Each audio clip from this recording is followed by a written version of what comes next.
ഇപ്പോൾ ഈ സർവകലാശാലയിൽ ഇത്തരം ഒരു ദൗർഭാഗ്യകരമായ സംഭവം നടക്കുന്നു. അതിൽ ഈ SFIയുടെ യൂണിറ്റ് സെക്രട്ടറി ഭാരവാഹികളൊക്കെ ഉൾപ്പെട്ടിട്ടുണ്ട്. SFIയുടെ സംസ്ഥാന വൈസ് പ്രസിഡന്റ് തന്നെ ഇതിൽ മാപ്പ് അപേക്ഷിക്കുന്നു. ഈ ഒരു സാഹചര്യമൊക്കെ ഉണ്ടായിരിക്കെ ഇത് കള്ളപ്രചരണം എന്ന് പറഞ്ഞിട്ടൊരു പരിപാടി കൊണ്ട് എന്താണ് ലക്ഷ്യം വെക്കുന്നത്? ഇത് കള്ളപ്രചരണം അല്ലാതെ വേറെന്താണ്? ഇതിൽ ഒരു വിദ്യാർത്ഥി മരണപ്പെട്ടാൽ ആ മരണപ്പെട്ടതിന്റെ കാരണം കണ്ടുപിടിച്ച് അന്വേഷിച്ച് അതിൽ കുറ്റവാളികളുണ്ടെങ്കിൽ ശിക്ഷിക്കണം. ഇതിൽ ആർക്കാ തർക്കം? ഇവിടെ കള്ളപ്രചരണം എന്ന് പറയുന്നത് അനാവശ്യമായി SFIയെയും CPM-നെ ഇതിലേക്ക് വലിച്ചെടുക്കുകയാണ്, ഗവൺമെന്റ് വലിച്ചെടുക്കുകയാണ്. വളരെ കൃത്യമായ അന്വേഷണമാണ് പോലീസ് നടത്തുന്നത്.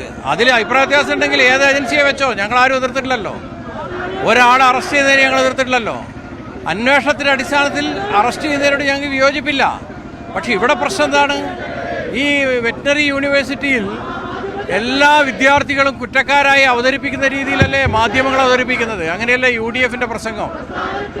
യാതൊരു തരത്തിലും നീതീകരിക്കാൻ പറ്റാത്ത വർത്തമാനമല്ലേ ഉത്തരവാദപ്പെട്ടവർ, ചെന്നിത്തലയെ പോലെയുള്ളവർ, സിദ്ദിഖിനെ പോലെയുള്ളവർ ഒരു തരത്തിലും സത്യസന്ധമല്ലാത്ത അഭിപ്രായമല്ലേ സംസാരിച്ചുകൊണ്ടിരിക്കുന്നത്?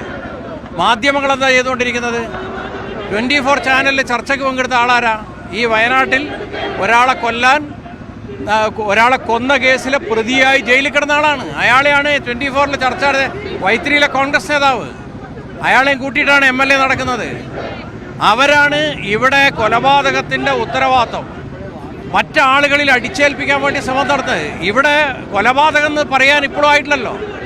ഒരാൾ ആത്മഹത്യ ചെയ്തു എന്നാണ് പോസ്റ്റ്മോർട്ടം റിപ്പോർട്ട്. നമുക്ക് പോസ്റ്റ്മോർട്ടം റിപ്പോർട്ടൊന്നും വിശ്വസിക്കാൻ പറ്റില്ലെങ്കിൽ നമുക്ക് ഇതെങ്ങനെയാ ശാസ്ത്രീയമായി വല്ല തെളിവ് ശേഖരിക്കാൻ പറ്റുമോ?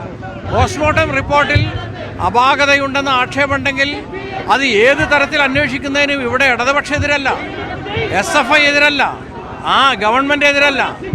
ആ വഴിക്ക് നീങ്ങുകയാണ് വേണ്ടത്. അതിന് പകരം ലോക്സഭാ തെരഞ്ഞെടുപ്പ് കണ്ടുകൊണ്ട് ഇവിടെ രാഷ്ട്രീയമായി മുതലെടുക്കാൻ വേണ്ടി BJP-യും UDF-ഉം വലിയ ശ്രമം നടത്തുന്നത് ഈ വിഷയത്തെ ഉപയോഗിച്ചുകൊണ്ട്.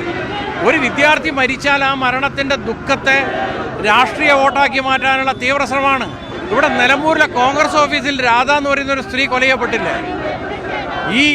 ഈ പറയുന്ന ഒരു തരത്തിലുള്ള അതിനെതിരായിട്ടുള്ള ഒരു ശ്രമവും ഈ നാട്ടിലെ ഒരു കോൺഗ്രസ് നേതാവ് നടത്തിയ കണ്ടില്ലല്ലോ. ധീരജ് എന്ന ഒരു വിദ്യാർത്ഥി, ഇടുക്കിയിലെ എഞ്ചിനീയറിംഗ് കോളേജിലെ വിദ്യാർത്ഥി, SFI നേതാവ്, യൂത്ത് കോൺഗ്രസിന്റെ നേതാവിനാൽ കടാര കൊണ്ട് കുത്തേറ്റ് മരിച്ചു വീണില്ലേ? ആ യൂത്ത് കോൺഗ്രസിന്റെ നേതാവിനെ സംരക്ഷിക്കുന്ന രീതിയല്ലേ കോൺഗ്രസ് സ്വീകരിച്ചത്? അയാൾക്ക് സംഘടനാ രംഗത്ത് പ്രൊമോഷനല്ലേ കൊടുത്തത്? കൃത്യമായിട്ട് പ്രൊമോഷൻ കൊടുത്തല്ലോ. അത് ഞങ്ങൾ അങ്ങനെയല്ലല്ലോ ചെയ്തത്. ഞങ്ങൾ ഒരാളെയും കുറ്റക്കാരാണെങ്കിൽ ഒരാളെയും സംരക്ഷിക്കുന്നില്ല. പക്ഷേ ഇപ്പോൾ ഇതിൻ്റെ മറവിൽ വെറ്റിനറി കോളേജിൽ KSU-യും MSF, ABVP തുടങ്ങിയ ഒരു പ്രസ്ഥാനവും നിലവിൽ പ്രവർത്തിക്കുന്നില്ല എന്നുള്ളത് കൊണ്ട് അവിടുത്തെ വിദ്യാർത്ഥികളെല്ലാം മോശമാണ്, അവിടെ എന്തോ മയക്കുമരുന്ന് കേന്ദ്രമാണ് എന്ന രീതിയിൽ പ്രചരിപ്പിക്കുന്നതോട് യോജിക്കാൻ ഞങ്ങൾക്ക് കഴിയില്ല. ഞങ്ങൾ ആ കോളേജിനെ അതിൻ്റെ ആരംഭകാലം തൊട്ട് അതിൻ്റെ കൂടെ നിന്ന് അതിനെ സംരക്ഷിക്കാൻ വേണ്ടി പ്രവർത്തിച്ച ആളുകളാണ്. ഞങ്ങൾക്കറിയാം, ഇവിടെ പഠിച്ച 100 കണക്കിന് വിദ്യാർത്ഥികൾ ഇന്ന് ഡോക്ടർമാരാണ് കേരളത്തിൽ. ഈ കോളേജ് ഇത്ര മോശമാണെങ്കിൽ അവർ പിന്നെ ഇങ്ങനെ നന്നായി പഠിക്കുമോ? ഡോക്ടർമാരാവോ?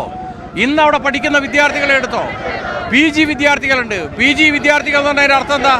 അവർ ഡോക്ടറായി കഴിഞ്ഞു, വീണ്ടും ഉന്നത വിദ്യാഭ്യാസം പഠിക്കുകയാണ്. അവരെല്ലാം നല്ല മഹാഭൂരിപക്ഷം, അതിലേതെങ്കിലും 2 or 3 കുട്ടികൾ തെറ്റ് ചെയ്തിട്ടുണ്ടെങ്കിൽ പരിശോധിക്കണം. അതിൽ കൂടുതലുണ്ടെങ്കിൽ ഇനി 25 ആളുണ്ടെങ്കിൽ പരിശോധിക്കാം, നടപടിയെടുക്കാം, കേസെടുക്കാം, ജയിലിലടയ്ക്കാം. ഞങ്ങളതിനെതിരല്ല, ഞങ്ങളെതിര് പറഞ്ഞിട്ടുമില്ല.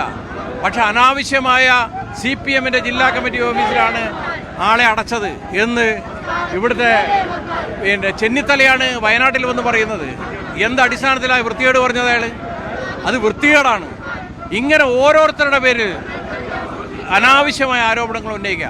അപ്പം അതിനെതിരായിട്ട് ഞങ്ങളിന്ന് ഈ നുണപ്രചരണത്തിനെതിരായ പ്രതിഷേധ കൂട്ടായ്മയാണ്. ഓക്കെ, ഇനി എന്തായാലും ഈ നുണപ്രചരണത്തിനെതിരെയുള്ള പ്രതിഷേധ കൂട്ടായ്മ എന്നാണ് പറയുന്നത്. സ്ത്രീകൾ ഉൾപ്പെടെ നിരവധി പേർ ഈ പരിപാടിയിൽ പങ്കെടുക്കുന്നുണ്ട്.